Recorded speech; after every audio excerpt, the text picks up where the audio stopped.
अपना आत्माओं जैसे हमारे ये अध्यात्म मार्ग में आप कति जीरो हो चुके हो, और दास भी उसी स्थिति में था। अब दास को सतगुरु मिल गए, कहते पीछे लगा जाऊं था मैं लोक वेद के साथ, रास्ते में सतगुरु मिल गए, दीपक दे दिया हाथ।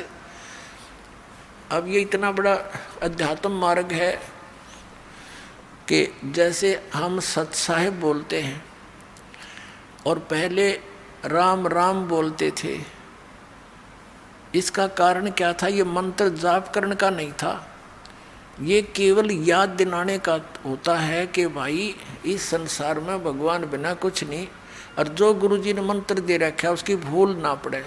जैसे आप देखा करते, अब तो यह बात बिगड़ती जा रही है, नास्तिक होने जा रहा है पूरा मानव समाज, काल का दाव लग गया था। तो पहले हम देखते थे जैसे सुबह या कभी घूमने फ्रेश होने जाते थे, आने जाने वाले मिलते थे, एक दूसरे को राम राम राम राम चाचा, वो 3-4 बार बोला करता राम राम भाई, राम राम राम, हाँ राम राम। अब ये तो एक औपचारिकता बन गई थी, लेकिन ये स्टार्ट कहाँ से हुई थी? ये ऐसे होता है कि ये मंत्र जो गुरुजी देते हैं ये अपने मुख से दूसरे को बोलकर सुनाना नहीं होता, नहीं तो फिर उसको सुनाने से आप उसके गुरु बन गए, आपकी भक्ति नाश होनी शुरू हो जाएगी।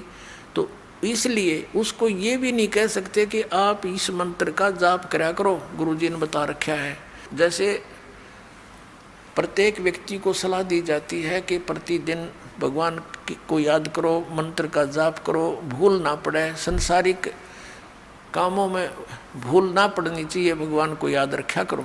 तो एक नियम बना रखा था गुरुओं ने कि अभी ये कोड वर्ड है, और रास्ते में जब कोई संसारिक विचारों में ग्रस्त व्यक्ति आ रहा हो और उसको बोल दिया जाए कि राम राम भाई, तो वो समझ जाता था कि ये क्या कहना चाहता है, कि ये न्यू कह है भगवान बजले, गुरुजी ने जो मंत्र दे रखा है उसका जाप कर, ये संसारिक उलझेड़ों में मत पड़ तू, यही भगवान का नाम ही इन संकटों से जो विचार तू कर रहा है इनसे निवारण करेगा। तो वो भूल पड़ी हुई उसके चेतन हो जाता था, और कुछ देर तक वो फिर उस मंत्र को जाप करता हुआ सफर में चलता रहता था। फिर कोई भूल पड़ती थी, आगे दूसरा टकरा जाता, राम राम भाई, हाँ राम राम राम राम। उनका उद्देश्य तो ये होता था कि मंत्र ने याद रखियो, भूल ना पड़ जाए इस मंत्र की। तो पहले राम नाम कोई जाप का नहीं था, केवल ओम नाम देते थे ऋषि, दैट्स ऑल। और उसको गुप्त रखना इसलिए अनिवार्य था कि तुम किसी को बताना नहीं तो तुम गुरु बन गए, तुम्हारा फिर काम बिगड़ गया, तुम अधिकारी हो नहीं, दोनों चौड़ चपट।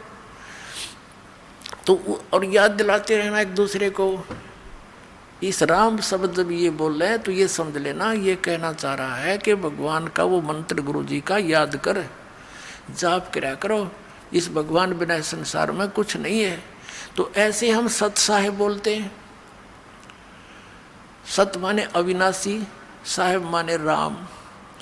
अविनाशी राम के हमारा जो परमात्मा है वो अविनाशी राम है, और उसका मंत्र, उसके पाने का ये जो विधि है, इसको याद रखो, भक्ति करा करो, सत साहिब जी, सत साहिब।